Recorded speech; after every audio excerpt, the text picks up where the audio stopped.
Isang magandang araw ng linggo sa inyong lahat mga bayang classmates. Weekend races po tayo ngayon para sa mga pakarerang lalargahan sa pista o karerahan ng MetroTurf dyan sa Malvar, Batangas. Pambungad na araw din ito para sa buwan ng Oktubre taong 2023. Hari nawa maging maganda ang pambungad na araw na ito mga bayang classmates para sa ating gagawing paglilibang na magsisimula sa ganap na alas 2 ng hapon. Eksakto lamang po ang 7 karera para sa larong winner take all. At bago tayo magsimula mga bayang classmates, ay nais ko munang i-welcome ang mga bago nating classmates, mga bagong nating subscribers dito sa ating channel. Welcome po at maraming salamat sa inyong pag-subscribe. Hari nawa, lagi sana kayong tumutok at tumangkilik upang sa gayon ay meron kayong giya at gabay na mapapagbasihan, magagamit sa tuwing araw ng paglilibang. Pero siyempre, pagdating sa takilya, kayo pa rin po ang masusunod kung sino-sino ang inyong isasama sa listahan. Ayon na rin po sa kapwa natin fellow vloggers, mga bayang classmates. Ulitin ko po, welcome po at maraming salamat sa inyong pag-subscribe. Sa mga hindi pa po nagsasubscribe, subscribe na po kayo. At sa mga nanonood ngayon, isang like sign lamang po para sa ating weekend races na paglilibang. Sensya na po, medyo tanghali po tayo dahil ginabi na po kami sa selebrasyon na naganap, kaarawan ng aking panganay kahapon. Anyway, umpisa na natin ang ating mga giya. Race number 1 para sa umpisa or unang puntusan ng winner take all covers races 1 to 7. Sa karerang ito mga bayang classmates, nabababaan ako sa grupo para sa kalahok numero 2 na si Albeder na sasakyan ni Christian Lauron Advincula. Tingin ko kaya na itong makaraos sa karerang ito. Kinakailangan lamang tamang diskarte at tamang bitaw. Pero kinakailangan din niyang medyo antabay. Baka makaporma ang nasa harapan na si number 4, Baling Rikit na sasakyan ni Michael De Jesus. Pag itong mapabayaan sa harapan, makakabuo ito, makakaporma sa harapan, gamay pa ito ni Michael. Ulitin ko po, race number 1, number 2, I'll Have Another. At number 4, Baling Rikit. Good luck po. Race number 2 para sa pick 6 covers races 2 to 7 mga bayang classmates, 3-year-old and above maiden race. Aba, nahiyang. Hindi siya ngayon ang unang puntusan, hindi siya ang pambungad, maiden race. Anyway, 1,000 meter race, 3-year-old and above maiden race nga po. Sa pagkakataong ito, malaki na po ang pagkakataon para sa numero 6 na si Dreams of the World na sasakyan ni Jeffrey Bakaykay mga bayang classmates upang masungkit ang inaasam na panalo. Makatawid na po sa maiden race, batid naman po natin. Lagi po itong nilalaban na malalakas lamang po ang nalalabanan. Tingin kong pwedeng tumalo number 7, Time Traveler ni Dan Camaniero. Maganda po ang post position. Time Traveler number 7. Magkapatid pala sa ama itong number 6 at number 7, parehong anak ni Bentley. Pero hindi nila alam yan, magkapatid sila sa tatay. Anyway, good luck po para sa race number 2. Race number 3 para sa pick 5 covers races 3 to 7 mga bayang classmates. Unang puntusan ng pick 5. Sa karerang ito, solo ako sa number 3, Waray na May Dapa with Jeff Barbosa Bakaykay. Pwede palang Jeff Bakaykay itong races 2 and 3. Good luck po para sa race number 3, 3 on 3. Race number 4 para sa umpisa naman po ng pick 4 covers races 4 to 7. Kung 3 on 3, dito pala 4 on 4. Umpisa ng pick 4. Vibes ko lang ito mga bayang classmates. Vibes ko lang ito. Number 4, Little Miss Saturday na sasakyan ni Claro Saulog Pare Jr. Magdagdag na lamang po kung may iba pa po kayong pili kursunado sa karerang iyan. Type ko lang, solohin ko lang, vibes for the day ko lang po. Little Miss Saturday, race 4, number 4, umpisa ng pick 4. Good luck po.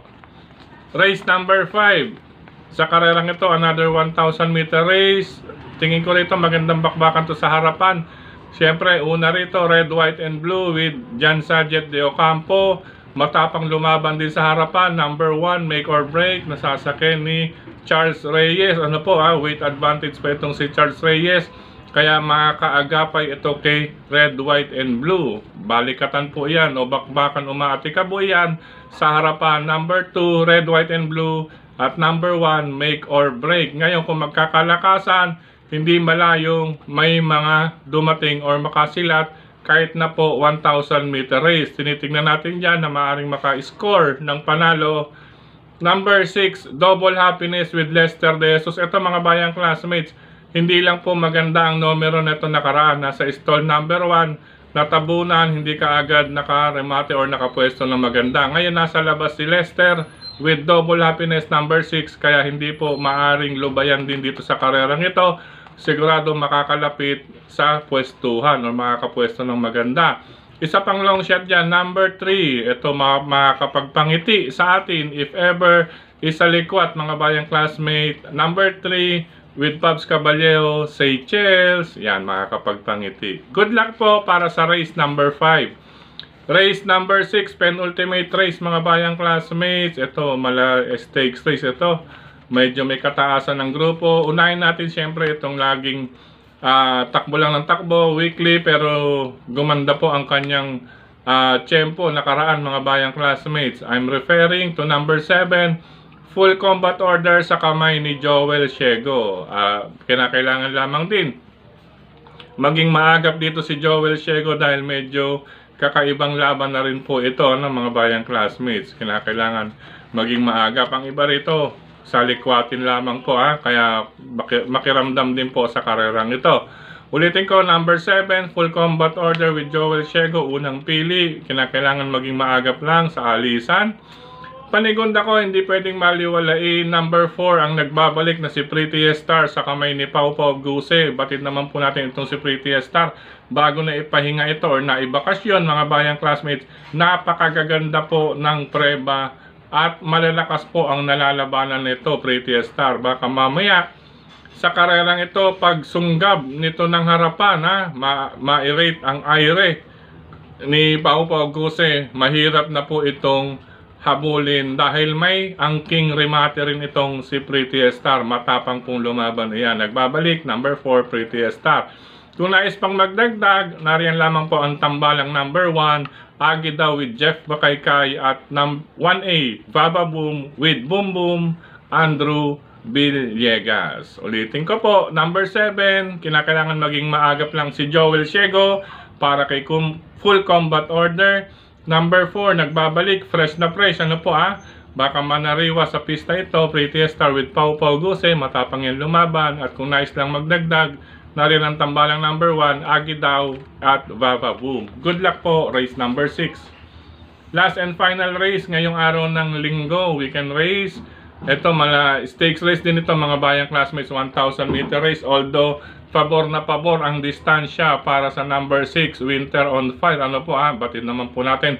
Iba po ang nalalabanan din ito kapag nakaka-aire, nakakabuo ng aire ito kahit 1,400 meter race. Ano po tingin ko rito, walang babakbak, wag lamang mapipikon or maaagad ni John Allison Pabilik. Kaya nitong makaraos, pwedeng gumawa ng listahan or listahan mga bayang classmates sa paratingan. Solo number 6, Winter on Fire. Ngayon, bagong baba pa ito sa grupo. Ano po yun lamang po ang aking medyo tanong-tanong lang ng konti. Pero separate na ruta, single. Ang tanging tanong lang, bagong baba ito sa grupo, syempre, baka mamaya, alam niyo na po, diskarte po ng connections or ng may-ari, lalong-lalo na po ang trainer dahil gumagawa ng ATM yan, naghahanap buhay po.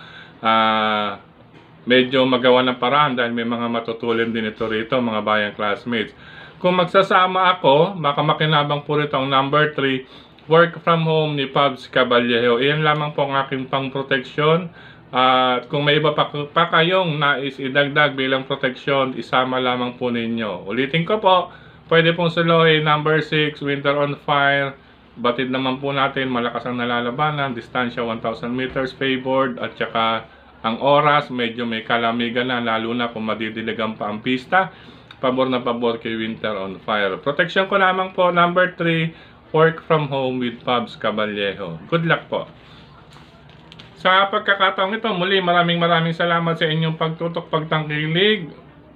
pagsubaybay, higit sa lahat po ang pagtitiwala. Natapos na naman po ang ating isang buong linggong paglilibang mga bayang classmates, at hari nawa pambungad na araw para sa unang paglilibang ngayong buwan ng Oktubre, at unang paglilibang din sa last quarter. Nasa last quarter period na tayo mga bayang classmates, at ilang araw na lamang po Pasko na. Ilang bali yun? 31, 24, yan, ilan na yon? 55 plus 30, 85. Yan, 85 na tulog na lang mga bayang classmates. Pasko na, 85 na tulog na lang. If I'm not mistaken, tama lang, hindi ko alam kung tama yung computation, pero tingin ko tama. Maraming salamat sa regular nating supporters na si Sir Dennis Gonzales, Brother Drasen Padilla, at Brother Daniel. Siyempre, suportahan natin dyan mga bayang classmates. Kuliatis, programa sa Bayang Karerista, matatagpuan na po iyan tuwing araw ng karera sa mga pahayagan o diaryong sagad at tabloid. Siyempre, sa pagmamayari mula sa JV Go Publishing House ni Sir Jess Go at ni Ma'am Marley. Suportahan po natin iyan. Dyan matatagpuan ninyo mga bayang classmates ang mga kanilang mga previous track record. May 3 hanggang 4 na huling takbo. Hindi lamang sa iba na iisa lamang po ang nasa loob na maaaring reviewhan. Doon makikita natin, syempre concentrate tayo, kilatis tayo para sa mga track record. Meron din pong converted time doon mga bayang classmates. Iyon lamang po ang talagang maibibigay, at least madali na pong reviewin. Isang basa na lang sa linya ng track record or converted time track record mga bayang classmates. Muli, sagad at kadyot mga pahayagan. Nandiyan po ang ating kilatis programa sa Bayang Karerista. Suportahan po ninyan. At syempre, nariyan din po tayo, nagko-column din po tayo dyan kapag walang karera mga bayang classmates. Tuwing araw ng Lunes, bukas, at araw ng Martes, walang karera. Basta walang karera mga bayang classmates, nandyan din tayo sa pahayagang sagad at kadyot. Anyway, maraming salamat muli mga bayang classmates. Ingat, God bless you all. At medyo hindi ko na po patatagalin dahil medyo tanghali na tayo. Mag-uumpisa na rin po ang next mass mga bayang classmates. Paalam, God bless, I love you all. Ingat po, maligayang paglilibang sa araw na ito.